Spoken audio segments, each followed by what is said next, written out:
అలానే మిసేశ్వరం కేంద్ర ప్రభుత్వం ప్రభుత్వ రంగ సంస్థలు జాతీయ బ్యాంకుల్లో వాటాన్ని అమ్మేసేటువంటి దానికి సిద్ధమవుతోంది. ఆ మేరకు అఫీషియల్గా నిర్ణయం తీసుకున్నారు. ఇది మీకు ఎలా తెలుసు అని చెప్పి అడగచ్చు. ఇంతకు ముందు కూడా నేను బ్యాంకుల వేలం అని చెప్పి ఒక వీడియో చేసినప్పుడు మీకే తెలుస్తాయా అన్ని విషయాలు అని చెప్పి కొంతమంది నన్ను కామెంట్స్ రూపంలో అడగడం జరిగింది.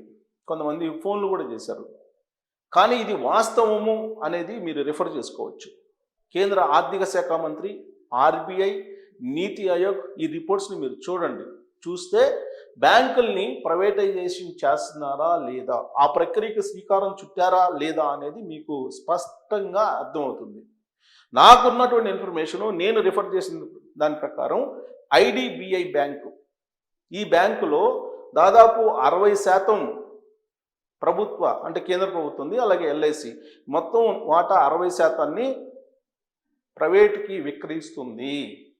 ఇది విదేశీ కంపెనీలు కొనుగోలు చేస్తున్నాయి. విదేశీ కార్పొరేట్ సంస్థలు ఈ 60%ని కొనుగోలు చేస్తూ ఉన్నాయి. సెప్టెంబర్లో కంప్లీట్గా ఐడిబిఐ బ్యాంకు ప్రైవేటు పరం కాబోతూ ఉంది. లాస్ట్కి మేనేజ్మెంట్తో సహా ప్రైవేటు వాళ్ళ చేతుల్లోకి వెళ్ళబోతుంది. ఇది కావాలంటే మీరు రిఫర్ చేసుకోవచ్చు. నాకున్నటువంటి రకరకాల సోర్స్ ద్వారా నేను ఇంటర్నెట్లో ఆర్టిఫిషియల్ ఇంటెలిజెన్స్ ఇట్లా రకరకాల మార్గాల ద్వారా నేను అన్వేషించి అధ్యయనం చేసిన తర్వాతనే నేను మీకు ఇది తెలియజేస్తున్నాను. ఇక సెంట్రల్ బ్యాంకులో ఉన్నటువంటి వాటాలో 8% ఇప్పటికే అమ్మివేశారు. మేలో ఇది అమ్మేశారు సెంట్రల్ బ్యాంకులో. అలాగే bank of Maharashtra, Indian overseas bank దీంట్లో కూడా వాటాల్ని విక్రయించినట్టు మీకు రకరకాల సోర్స్ ద్వారా సమాచారం అందుతుంది. మీరు కూడా అన్వేషిస్తే. సో రాబోయేటువంటి రోజుల్లో మిగతా బ్యాంకుల పరిస్థితి ఏంటి, మిగతా ప్రభుత్వ రంగ సంస్థల పరిస్థితి ఏంటి అనే దాని మీద నీతి ఆయోగ్ తాజాగా కేంద్ర ప్రభుత్వానికి సూచన చేసింది. అదే విషయాన్ని కేంద్ర ఆర్థిక శాఖ మంత్రి నిర్మలా సీతారామన్ గారు కూడా చెప్పారు. నీతి ఆయోగ్ ఏం చెప్పింది, బ్యాంకుల్ని ప్రైవేటైజేషన్ చేయమంది. బ్యాంకుల్లో వాటాల్ని అమ్మడం ద్వారా లేదా ప్రభుత్వ రంగ సంస్థల్లో వాటాలను అమ్మడం ద్వారా ఈ ఏడాది ఈ ఫైనాన్షియల్ ఇయర్లో 80,000 కోట్ల రూపాయలని సేకరించాలనేటువంటి టార్గెట్ని చెప్పింది. ఆ టార్గెట్ని కేంద్ర ప్రభుత్వం కూడా అంగీకరించింది. సో ఈ ఏడాది ఈ ఫైనాన్షియల్ ఇయర్లో 80,000 కోట్ల రూపాయలని ఈ ప్రభుత్వ రంగ సంస్థల్లో వాటాలను ఉపసంహరించుకోవడం ద్వారా, బ్యాంకుల్లో వాటాలను ఉపసంహరించుకోవడం ద్వారా సేకరించాలి అనుకుంటుంది. దీన్ని వాటాల ఉపసంహరణ అని చెప్పి కేంద్ర ప్రభుత్వం చెప్తుంది. బ్యాంక్ ఎంప్లాయీస్ ఏమంటున్నారంటే దీన్ని ప్రైవేటైజేషన్ చేసేటువంటి దానికి తొలి స్టెప్ అని చెప్పి అంటూ ఉన్నారు. దీంట్లో 2 రకాలు, ఒకటి offer for sale, 2 strategic sale. Offer for sale అంటేనేమో వాటాల్ని కొంత మేరకు వాటాలను అమ్మేయటం, మేనేజ్మెంట్ ఏమో గవర్నమెంట్ అండర్లోనే ఉంటుంది, ఆర్బీఐ అండర్లోనే ఉంటుంది. స్ట్రాటజిక్ సేల్ అంటేనేమో టోటల్గా ఉన్నటువంటి వాటాల్ని పూర్తిగా అమ్మడం ద్వారా మేనేజ్మెంట్ హక్కులను కూడా ప్రైవేట్ కంపెనీలకు అప్పచెప్పడం. ఆ జాబితాలో ఐడిబిఐ ఉంది. ఇక నీతి ఆయోగ్ లిస్టులో నెక్స్ట్ ఏంటంటే సెంట్రల్ బ్యాంక్ ఆఫ్ ఇండియా ఉంది. నీతి ఆయోగ్ లిస్టులో సెంట్రల్ బ్యాంక్ ఆఫ్ ఇండియా కంప్లీట్గా మేనేజ్మెంట్ ప్రైవేట్ది రాబోతుంది అనేటువంటి విషయాన్ని చెప్తూ ఉన్నారు. అలాగే ఇండియన్ ఓవర్సీస్ బ్యాంక్, ఈ 2 బ్యాంకుల్ని ఈ ఏడాదే ఆ వాటాలను కంప్లీట్గా అమ్ముకోవడంతో పాటు మేనేజ్మెంట్ని కూడా ప్రైవేట్ సంస్థలకి అప్పచెప్పేటువంటి ప్రయత్నం చేస్తుంది. ఇప్పటికే మీరు చూస్తే ఇతర దేశాలకు సంబంధించినటువంటి కార్పొరేట్ కంపెనీలు ఈ వాటాలను కొనుగోలు చేయడం ద్వారా బ్యాంకుల్ని తమ ఆధీనంలో తీసుకోవడానికి, తన మేనేజ్మెంట్లో తీసుకోవడానికి సిద్ధపడుతుంది. ఆ కంపెనీలు ఏమి ఉన్నాయంటే ఫెయిర్ ఫాక్స్ ఫైనాన్షియల్ హోల్డింగ్స్ ఇదొకటి, ఎమిరేట్స్ ఎన్బిడి ఈ 2 సంస్థలు ఈ బ్యాంకుల్ని కొనుగోలు చేయడానికి సిద్ధం అవుతూ ఉన్నాయి.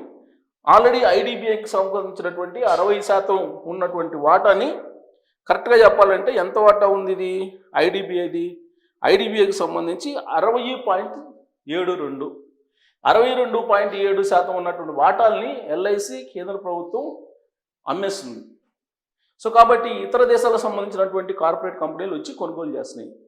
మరి అప్పుడు డిపాజిట్ల పరిస్థితి ఏంది? డిపాజిట్దారులు ఈ ప్రైవేట్ బ్యాంకుల్ని, ప్రైవేట్ మేనేజ్మెంట్స్ని ఎలా నమ్మాలి అనేటువంటి ఒక సందిగ్ధం వస్తుంది. అందుకే ఇప్పుడు కేంద్ర ప్రభుత్వం ఆర్బీఐ ఏం చెప్తుందంటే, ఇప్పుడున్నటువంటి డిపాజిట్ల మీద 5 లక్షల బీమా ఉంది కాబట్టి మీకు ఎలాంటి డోకా లేదు, ఆర్బీఐ నామ్స్ని పాటిస్తూనే ఉంటాయి అని చెప్పి చెప్తుంది. ఒక్కసారి ప్రైవేట్ మేనేజ్మెంట్కి వెళ్ళిన తర్వాత బ్యాంకులు అప్పుడు గవర్నమెంట్కి సంబంధించినటువంటి నామ్స్ని పాటిస్తాయా? ఇప్పుడే గవర్నమెంట్ ఆధీనంలో ఉంటేనే సక్రమంగా ప్రైవేట్ బ్యాంకులు ఏవైతే ఉన్నాయో అవి ఐసిఐసిఐ బ్యాంక్ కానీ లేదంటే హెచ్డిఎఫ్సి కానీ ఇవన్నీ కూడా ఎలా వ్యవహరిస్తున్నాయి, ఎలాంటి సర్వీసులు అందిస్తున్నాయి అనేది మనం చూస్తున్నాం. ఇవాళ ప్రభుత్వ బ్యాంకులు, ఎస్బీఐ కానీ ఈ బ్యాంకులు అందిస్తున్నటువంటి సేవలు ఎలా ఉన్నాయి? ప్రభుత్వానికి సంబంధించినటువంటి ప్రాధాన్యతలు అనుసరిస్తాయి. అవి ప్రభుత్వానికి సంబంధించిన పథకాలు వాటన్నిటిని మానిటరింగ్ చేస్తాయి. ప్రభుత్వ విధానాలకు అనుగుణంగా జాతీయ బ్యాంకులు నడుస్తాయి. ఒకసారి ప్రైవేటైజేషన్ అయిపోయిన తర్వాత వాళ్ళు ప్రభుత్వాలు చెప్పేటువంటి లేదా ప్రభుత్వ ప్రాధాన్యతలు ఏవైతే ఉన్నాయో వాటిని అనుసరించాల్సినటువంటి అవసరం ఉందా అనేటువంటి ప్రశ్న వేసుకుంటే లేదు అని చెప్పి చాలా క్లియర్గా ఎవరికైనా అర్థమవుతుంది. మరి ఆర్బీఐ ఒప్పుకుంటుంది, కేంద్ర ప్రభుత్వం ఒప్పుకుంటుంది, నీతి ఆయోగ్ చెప్తుంది. ఇలాంటి సందర్భంలో ప్రభుత్వ రంగ సంస్థలు, ప్రభుత్వ రంగ బ్యాంకులు ప్రైవేటు కావడం అనివార్యం. ప్రభుత్వ రంగ సంస్థలను కూడా విడతల వారీగా అమ్మడానికి కేంద్ర ప్రభుత్వం సిద్ధమవుతుంది. ఆ మేరకు జాబితాను కూడా తయారు చేశారు. చాలా పెద్ద జాబితా ఉంది ప్రభుత్వ రంగ సంస్థలు. ఒకప్పుడు ప్రభుత్వ రంగ సంస్థల్ని పెద్ద ఎత్తున ఏర్పాటు చేశారు స్వాతంత్ర్యం వచ్చిన తర్వాత. బ్యాంకులు మోసం చేస్తున్నాయి ప్రజలను అనేటువంటి ఉద్దేశంతో ఆ రోజున ప్రధానమంత్రిగా ఉన్నటువంటి ఇందిరాగాంధీ గారు జాతీయం చేసింది బ్యాంకుల్ని. అంటే ప్రభుత్వ ఆధీనంలో తీసుకుంది, జాతీయం చేసింది. మరి ఇప్పుడేం జరుగుతుంది? పూర్తి రివర్స్ జరుగుతుంది. ప్రభుత్వ రంగ సంస్థల్లో వాటాలను ఉపసంహరించుకోవడం, ప్రభుత్వ రంగ సంస్థలుగా ఉన్నటువంటి బ్యాంకుల్ని వాటాలని అమ్మేసేసి చేతులు దులుపుకునే కార్యక్రమం చేస్తుంది. ఈ ఏడాది 80,000 కోట్లు టార్గెట్గా పెట్టుకున్నారు. మరి ఇంత టార్గెట్ ఎందుకు పెట్టుకున్నారు? 80,000 కోట్లు. ప్రస్తుతం 300 లక్షల కోట్ల రూపాయల అప్పు ఉంది భారత ప్రభుత్వం. దాంట్లో 200 కోట్ల రూపాయలు రాష్ట్ర ప్రభుత్వానికి సంబంధించినటువంటి అప్పులు ఉన్నాయి. మరి వీటిని తీర్చాలని అంటే ఈ పని చేయాల్సిందే. ప్రపంచ బ్యాంకుకి కట్టాలి కదా, ప్రపంచ బ్యాంకుకి కట్టకపోతే ఒప్పుకోరు కదా. మరి ఇప్పటికీ కూడా కేంద్ర రాష్ట్ర ప్రభుత్వాలు అప్పులు తీసుకొచ్చే ప్రభుత్వాలు నడుపుతూ ఉన్నాయి. జీతాలకి, పెన్షన్లకి, బత్యాలకి తీసుకొచ్చినట్టు అప్పుకి వడ్డీ కట్టడానికి మాత్రమే సరిపోతున్నాయి కేంద్ర ప్రభుత్వానికి కానీ రాష్ట్ర ప్రభుత్వాలకు కానీ. ఆ కారణం చేత ఇప్పుడు ప్రభుత్వ రంగ సంస్థల్ని, ప్రభుత్వ బ్యాంకుల్ని ఒక రకంగా విక్రయిస్తున్నాయి, వేలం వేస్తుంది కేంద్ర ప్రభుత్వం అని చెప్పి చెప్పొచ్చు. నీతి ఆయోగ్ సూచనలు కనుక పరిగణలోకి తీసుకుంటే. ఇలాంటి పరిణామం ఎందుకు దాపురిచ్చింది? ప్రభుత్వంలో ఉండేటువంటి ఎగ్జిక్యూటివ్ సిస్టమ్, ఆ సిస్టంలో ఉండేటువంటి కొంతమంది అవినీతి పరులు కారణంగా ఇలాంటి పరిస్థితి వచ్చింది. నేను చాలా కాలం నుంచి మిమ్మల్ని అప్రమత్తం చేస్తున్నా, మీరు నన్ను ప్రశ్నిస్తూ ఉన్నారు, నన్ను విమర్శిస్తున్నారు. అయినప్పటికీ నేను ఎందుకు చెప్తున్నా అంటే ఒక బాధ్యతతో ఉన్న జర్నలిస్ట్గా ఇలాంటి పరిస్థితి వస్తుందని తెలుసు. నాకు ఎంతో కొంత 30 సంవత్సరాల నుంచి జర్నలిజంలో ఉన్నాను కాబట్టి నాకు కొద్దిగా నాలెడ్జ్ ఉంది కాబట్టి నేను ముందు ఏం జరగబోతుంది అనేది చెప్తున్నా. అవినీతి పరులైనటువంటి ఉద్యోగులు, అవినీతి పరులైనటువంటి పొలిటీషియన్స్ తోటి కలిసి దేశాన్ని, రాష్ట్రాలని అప్పుల పాలు చేశారు. ఇవాళ సంక్షోభంలో ఉన్నారు, సంక్షోభంలో దేశాన్ని తీసుకెళ్లారు. ఆ కారణం చేతనే ఇప్పుడు అమ్ముకోవాల్సిన పరిస్థితి వచ్చింది. ఆంధ్రప్రదేశ్లో సెక్రటేరియట్ని గత ప్రభుత్వం తాకట్టు పెట్టి అప్పు తీసుకొచ్చింది. ఎందుకు పెట్టారని అంటే, ఏం తాకట్టు పెట్టుకుంటే తప్పేంది అని చెప్పి అన్నారు. సో ఇలాంటి పరిస్థితి దేశంలో కూడా రాబోతుంది, ఆల్రెడీ స్టార్ట్ అయింది.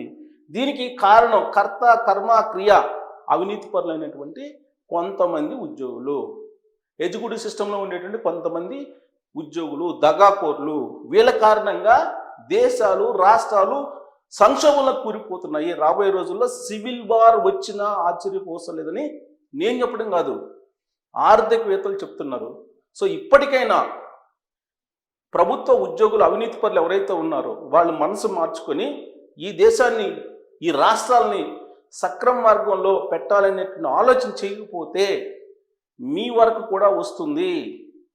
మీ వరకు కూడా వస్తుంది. మీరు రోడ్డును పడాల్సి వస్తుంది.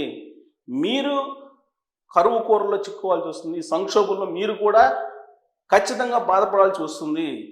ఇప్పుడు నేను చెప్పినటువంటి రిపోర్టు మీరు చెక్ చేసుకోవచ్చు. ప్రభుత్వం బ్యాంకుల్ని, ప్రభుత్వ రంగ సంస్థల్ని, వాటాల్ని ఉపసంహరించుకుంటుందంటే అమ్మడానికి సిద్ధపడుతుంది. నీతి ఆయోగ్ కూడా దానికి సై అంది. కాబట్టి మీరు దీని మీద మీరు సీరియస్గా ఆలోచించాలి. కనీసం ఇప్పటికైనా మీరు కళ్ళు తెరిచి మీరు ఏం చేయాలనో అది నిజాయితీగా చేస్తూ అలవాటు చేసుకోవాలి. లేదంటే ఈ రాష్ట్ర కేంద్ర ప్రభుత్వాలు అప్పుల ఊబిలోకి మిమ్మల్ని దించుతాయి. మీకు జీతాలు కూడా ఉండవు, బత్యాలు ఉండవు, రిటైర్మెంట్ పెన్షన్లు ఉండవు, ఏమీ ఉండవు రాబోయే రోజుల్లో. ఇది తథ్యం. శ్రీలంకను చూపిస్తున్నారు అందరూ. శ్రీలంక పరిస్థితి రాబోతుందని చెప్పి ఇప్పుడు ఈ వాటాల ఉపసంహరణ అని వాళ్ళు అంటున్నారు నైస్గా. నేనేమంటానంటే వాటాలు కాదు, మొత్తం ప్రభుత్వ సంస్థల్ని విడతల వారీగా ముక్కలు ముక్కలుగా వేలమేయబోతున్నారు అనేది నీతి ఆయోగ్ రిపోర్టు, నీతి ఆయోగ్ సూచనలు, ఆర్బీఐ గైడ్లైన్స్, ఆర్థిక శాఖ మంత్రి చెప్తున్నటువంటి వ్యాఖ్యలను బట్టి అర్థమవుతుంది. సో మీకేం అర్థమవుతుంది దీంట్లో అనే దాని మీద మీరు కామెంట్ చేయొచ్చు. Thank you.